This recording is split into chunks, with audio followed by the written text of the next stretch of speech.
Hello, ladies and gentlemen, wherever you are and whenever you are watching. Thank you so much for being here with us. My name is Colby Kennedy. I'm the Automotive Field Marketing Manager for Reputation, and this is FordDirect and Results-Driven Customer Journey. We've got a fantastic presentation for you here today from one of your own, Mr. Lawrence Perez, and also our CX guru, Mr. Dave Mingle. So let's go ahead and hop into it, folks.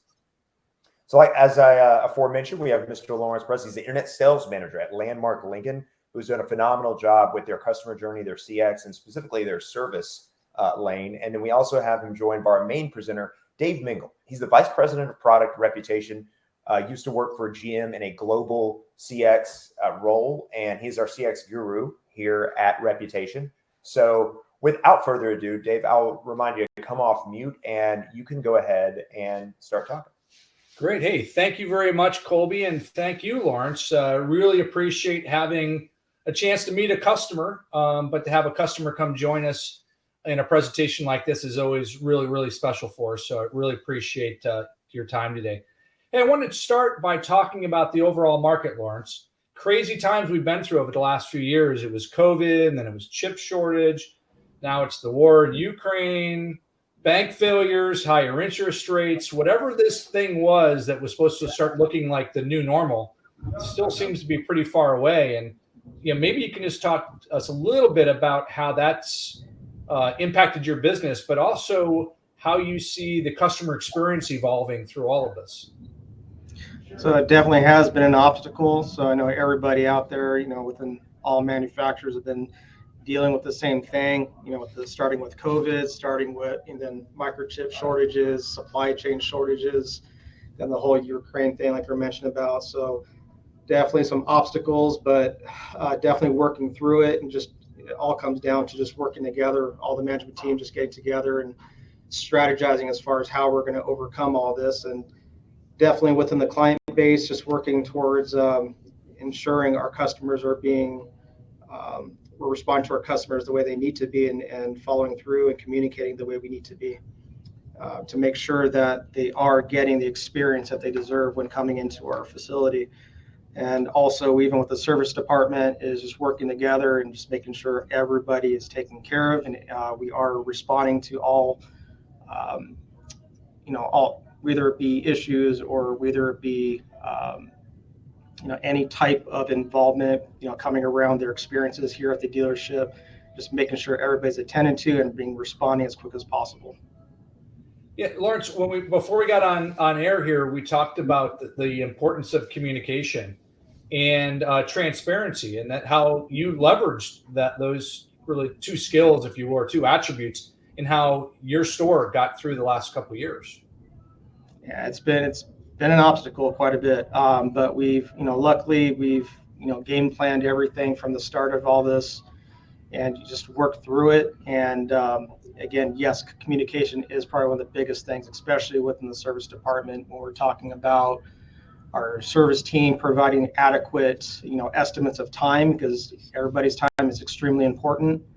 And then also addressing everybody's concerns and addressing all the, as far as their service repair orders and whatnot, making sure everything's taken care of and everything's being met. When it comes down to it, all of our service customers it's our retention. So we want to make sure we're holding on to our client base. So whether it be from sales, never ends there. So we just have to keep on top of it within the service experience, so that way we are retaining our customer base. Yeah, we're definitely seeing through all of our data a much bigger focus across our client base in automotive and across every other vertical for that matter, where the marketing teams and the CX teams are really coming together to create great experiences that the marketing team then can use to drive acquisition. So this relationship between delivering great experiences and what typically might be your CX team or your CX managers within stores, and your ability to attract and retain customers. In this tough market, you can't afford to not close a lead that comes in that you could have otherwise closed, and you certainly need to retain everyone through the service lane and for future purchases that you possibly can. So Colby, with that, let's go to the next slide.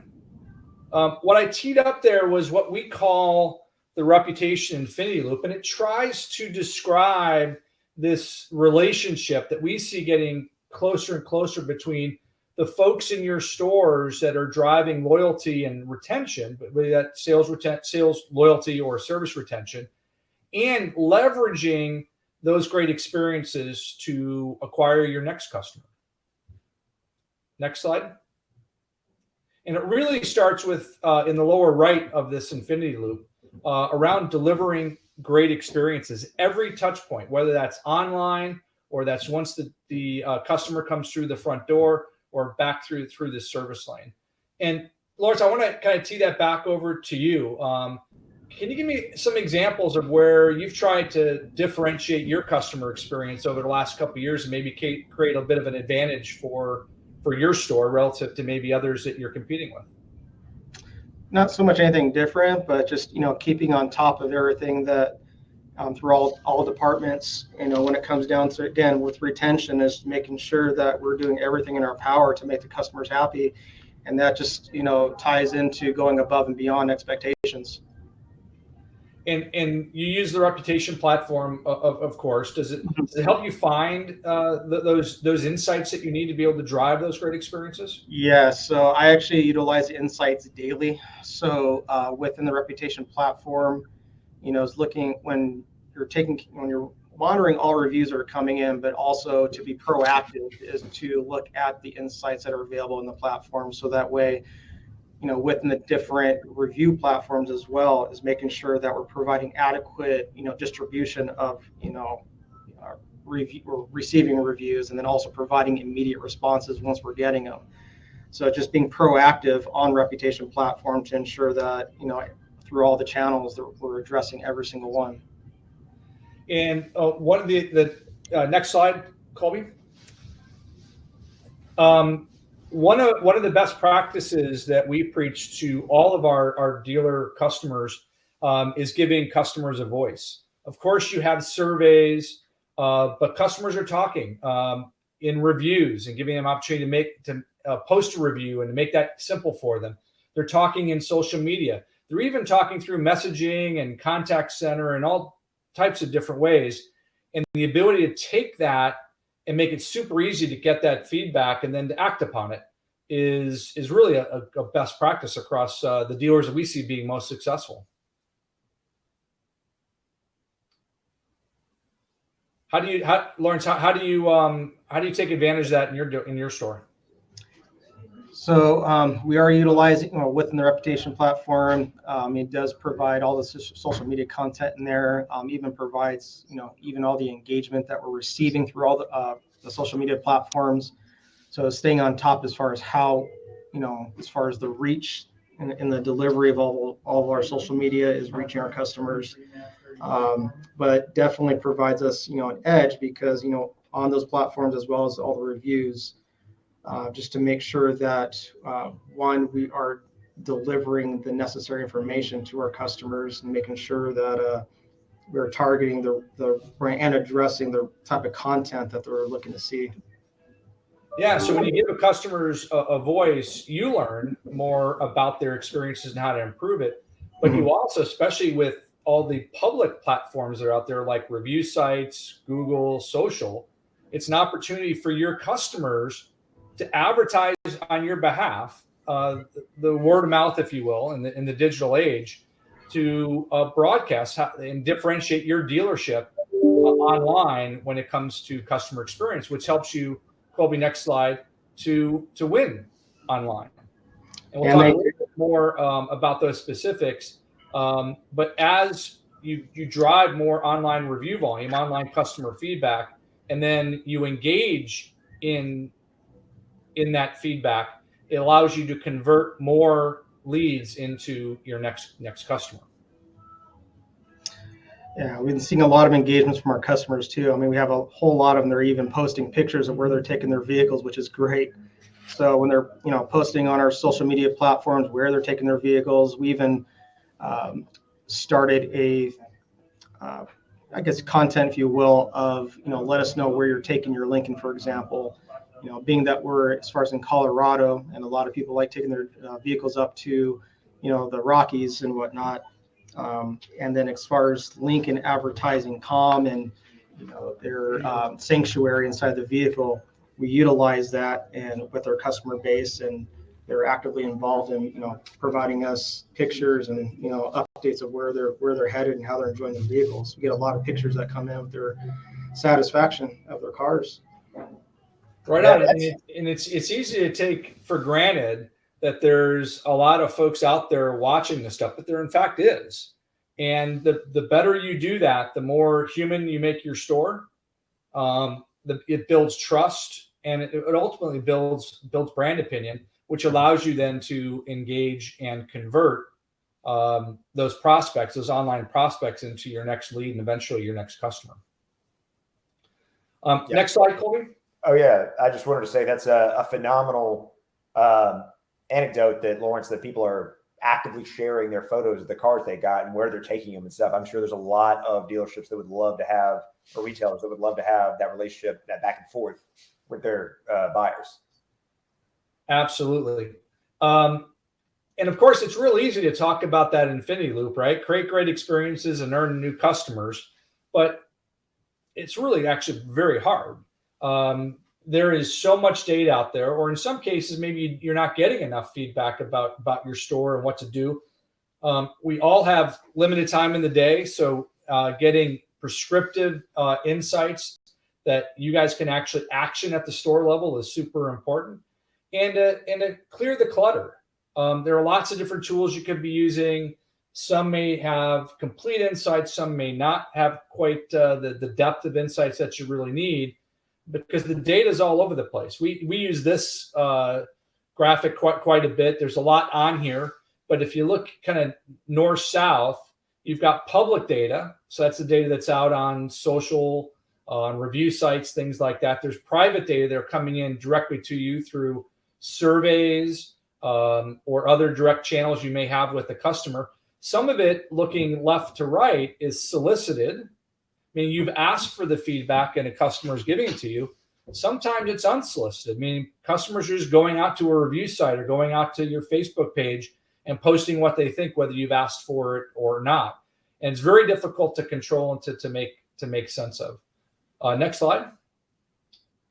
What we do find, though, is that to get a complete picture, you really do have to listen to all of that data.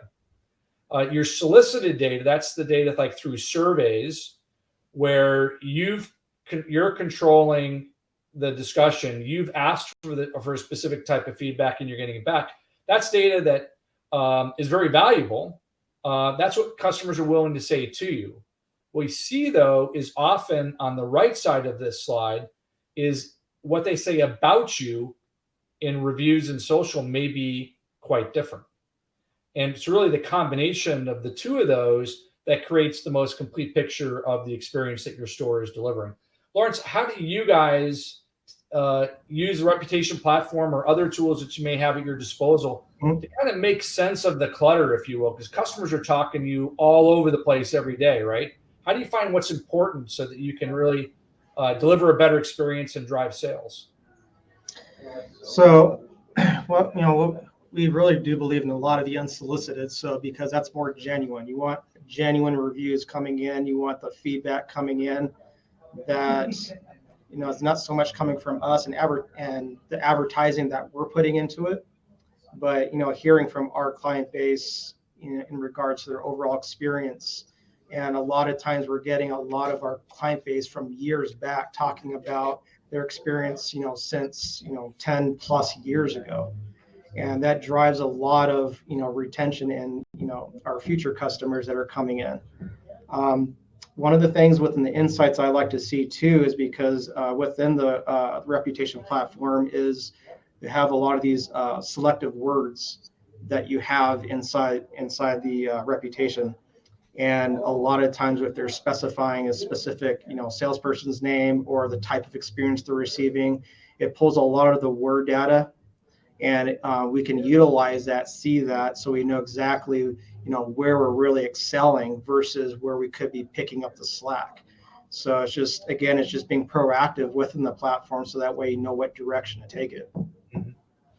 Yeah. Hey, so Colby, next slide. Let's jump in and break this down a little bit, and try to, over the next few minutes here, give you some very specific things about what you could be doing differently in order to really optimize that loop that, as I talked about. Delivering great experiences first and foremost. Next slide. In doing that across the entire customer journey. Search is experience number one. If you're not good online, if you're not managing your presence on Google in particular, which has over 80% of the search market right now, you may be losing customers that you didn't even know existed. Because they're coming to your listing and they're not finding what they need. Maybe the data is incomplete. And if so, they're ghosting you before they even made themselves available to you to even have a first discussion, all the way through sales, service, and obviously advocacy. And Lawrence, you mentioned customers that are still making comments 10 years, been your customer for 10 years or more, and are still very active and advocating for your dealership. How do you leverage that? So, I mean, they're even providing, again, it's all unsolicited reviews. So it's every time a person is coming in for service department, for example, within Reputation, there, we have we have it set up to where 2 different review platforms provided to submit a review, and a lot of times we're getting a lot of updated reviews that are coming in within the service department, talking about the consistency that they're receiving from our service department, which is great. But yeah, I mean, you're just mentioning as far as from the search to visit, it's just having all your information updated and available. So always being on top of that, which I'm sure everybody, is trying to do, is always staying on top of it within our busy schedules. So, but again, it's all unsolicited information that we're getting. That's the type of information you want. And again, it just really, as far as providing a response to that too, is showing your appreciation towards your client base. So what is your response rate? Do you have targets in terms of how fast or how often you're going to respond to reviews when they come in? I do them throughout the day. So I actually keep my Reputation platform open all day. So when the reviews are coming in, we're trying to get to that response as quick as possible. So I don't really have a set time, but definitely within the 24-hour period, if we're getting it to it past hours. But we are actively on it throughout the day. Yeah, no, we're very close partners with Google. So we get a little sneak peek sometimes under the hood of how their algorithms work for search. Mm-hmm. And it's not just the volume of reviews or necessarily your star rating, but it's what you're doing with those reviews. So responding to reviews quickly and to do so empathetically and sincerely is absolutely the best practice. And Google will reward the dealers that do that well. Next slide, Colby. We talked about giving your customers a voice. I've got 3 things to offer. If you're not trying to communicate with your customers through text, you should be. That's probably kind of obvious, but you can even administer your surveys. And we see 8 to 10 point better response rates when that happens. We're also seeing dealers, dealership groups, and the OEMs move to shorter questions with more white space. Lawrence, you mentioned the value of the text, the verbatims, if you will, that people type into a review or into a survey comment. That's really the most valuable data we see of all. You can't really tell the difference between a 7 or an 8. I'll give you a quick example. So let's say, Lawrence, you and I went to a restaurant. You happen to be a foodie. I'm not. We order the exact same plate. It's served by the exact same server. It's prepared by the exact same chef. We paid the exact same price. I may come away thinking that was the best meal I ever had, but your tastes are different, and you might say no. So if you don't ask me or you why you scored what you did, it's kind of the numbers just don't tell you a story, right?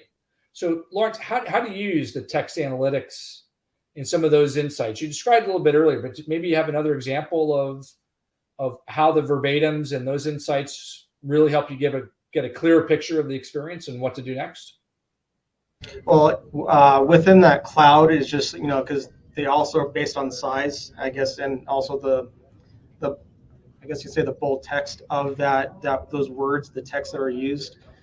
But again, if there's something that's bold and it's within the cloud and it's showing bigger, it's something that's obviously customers are seeing mostly, through their experiences with us. And the ones that are coming in a little bit smaller, in a smaller text, it's being brought up. It's just not as frequent. So typically, we want to go ahead and target those areas, and so that way we can improve in those. So that way we're basically attending to a majority of the client base, and apologize, but is to address those specific areas, so that way we can improve ourselves, because that's what it's all about. Is every day is always trying to improve and strive for greatness. So you always want to go in the mindset of, again, creating and exceeding your customers' expectations. Yeah, and what we're seeing with our power users, if you will, the folks that really live in the platform and use it to drive their business, is they start to understand the difference between frequency and impact. There may be things that people say often, but it may not actually impact their behavior. They may still come back, even if the experience wasn't perfect. But there may be other things that are more impactful that maybe don't even happen that often. But when they do, those are sure signs of potential defection. So as you learn the system and you pay attention to what customers are saying, you start to intuitively kind of discern the things that are most important for your business that you really got to pay attention to. Next, we talked about winning online. And this is kind of an interesting topic on the next slide here, Colby. We call it activating the silent majority. A lot of dealers, when they start to get into a review requesting strategy, they're worried that what they're going to do is they're going to encourage folks that are unhappy to say they're unhappy online and maybe actually bring their ratings down. What we actually see is just the opposite. The people that are going to provide you a negative review are probably going to do it anyway. What you really want to do is activate the folks that otherwise were happy, but maybe they just weren't so happy, or maybe they're just busy, of course, and they didn't go ahead and take the time to post a review. So if you can make it really simple for them, they will take you up on it. They'll take the time to post a review. And what we often see is a significant improvement in review volume. That sentiment, not shown here on the slide, but your star rating. I've seen stores improve by a half a point or more within 60 or 90 days of starting a review requesting strategy, because it gets those people that were happy but just weren't taking the time to tell you about it to actually do so. And what that does then is it improves your review volume. It improves your star rating, which improves what? Search effectiveness. So you start to drive more leads to your Google business page, which we can absolutely measure results in more online actions. What that means is people clicking to call, clicking to your website, clicking to messaging. And you guys all know what that means, right? That's a lead.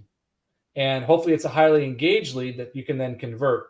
The numbers on the graph here are a little bit difficult to follow, I get, but we work with one of the largest OEMs and ran a pilot with a subset of dealers that did review requesting and those that didn't.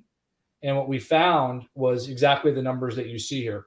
The dealers sold more cars and they drove more service lane traffic just by doing one simple thing, which is activating the silent majority. Lawrence, I talked for a bit longer there than I probably should have, but what's your experience with your review requesting strategy?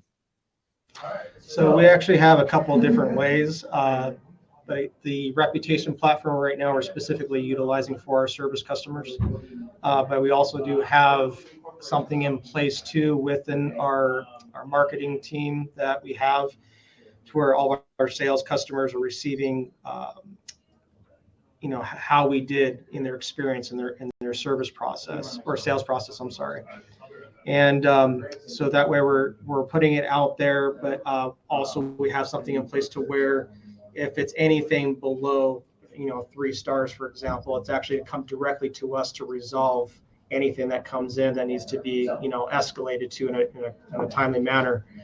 So with that, it allowed us to be proactive and again engaging our customers, finding out exactly where an issue may lie, or whether it be just something that we may have missed. So it's like I said, we've been doing pretty well over the past couple of years, and generating a lot of volume that's been coming in, and it's kind of like just a little snowball effect. We start getting more lead volume, review volume coming in, and it's just been picking up over year, which has been fantastic. So it's just everybody also with the reviews that are coming in, that's also going to our websites for everybody else to read. It's just been phenomenal with the type of volume and the actual as far as ratings that we're actually getting. A majority of everything coming in has just been 5-star, which has been great. Yeah, Lawrence, you just described the loop that I talked about at the beginning of the presentation, right? You deliver great experiences, you get people a voice, that creates momentum online for the last stage of the loop, which is engaging and converting. It's really important. Kobe, you can go to the next couple slides here. It's really fundamental behavior to start to drive inside your dealerships. And that is to respond to the feedback that you get. Even if it's just to say thank you for those that gave you a good rating. But certainly if someone gives you a less than favorable rating or says they had an issue, take the opportunity to try to deal with it. My experience has not been that people are going to work you for a free oil change or something like that. They just want someone to own the problem. They just spent a lot of money on their new car, or they just had the inconvenience of having to bring a car in for service. And if they're not happy about it, do your best to make them happy.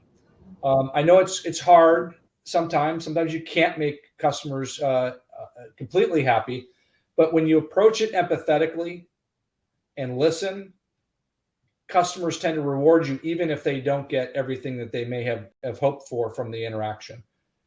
It shows you care. It absolutely humanizes your store. I think customers understand that cars are complex machines. Things don't always go right, but when they don't go right, are you working with a dealer that you can trust that's going to stand behind that and do their best, whatever that might mean, to make good on the promise they're making to you to stand behind your purchase. And in the end, that builds trust. And some of those, Lawrence, those buyers that you've had for decades or more that keep coming back and driving great review volume and probably referrals for you. And they are. So it's been helping us out. But I think the biggest thing that you have in the slide is humanizing your store. So you're being real with your customers, and you're not, in so many words, providing fluff. It's really important not to do that. So you provide everything that they're looking for. You're addressing it. You're actively listening to and addressing any issues, or really hearing their feedback. It's really important. Mm-hmm. I know as a consumer, whenever whether it's auto or anything else, I can deal with problems if people are proactive about it and just communicate. Smooths things over goes so far to me giving them a good review or having a good experience, even if there's a problem. If they just address it up front, huge difference. Yeah, and Colby, you really just kind of landed on the core of building great experiences, whether that's in a car dealership, in a doctor's office, a restaurant, wherever. It's about empathy, making sure the people on the front line are taking the time to listen and put the interest of the customer first. And when you do that, things tend to take care of themselves. And that's really what the Reputation platform is about. It's about making it easy for you guys to see what your customers are saying, to make sense of it, to find the key themes, to listen at that next level, and importantly, to take the next best action to drive your next loyal customer. So with that, Colby, I'll turn it back over to you. Yeah, and first of all, thank you so much, Lawrence and Dave, for that great information, those anecdotes, those tips. That really helps all of our customers out there. And that's what we're all about over here at Reputation. So how can we help? And we would just really encourage you guys to check out the reputation.com /Ford page. We have 3 different packages for Ford and Lincoln dealerships. And right now, over 850 of them are already thriving using these tools. We have 3 different packages depending on your needs that build on one another. So if you just need platform, great. If you need the Reputation Essential Plus, fantastic. But these tools are built so that you can increase leads, increase sales, and very importantly, take work off of your plate. So you can get back to just focusing on selling cars, what you do best, right? So please, please, please check out these social media and reputation management packages. They are built specifically with Ford and Lincoln dealerships and retailers in mind. So with that, we just want to say thanks for watching wherever and whenever you are. And if you got questions, please visit us at reputation.com or reach out to sales@reputation.com. Thanks, everybody. Thank you very much, Lawrence. Really appreciate it. And thank you for having me. Okay.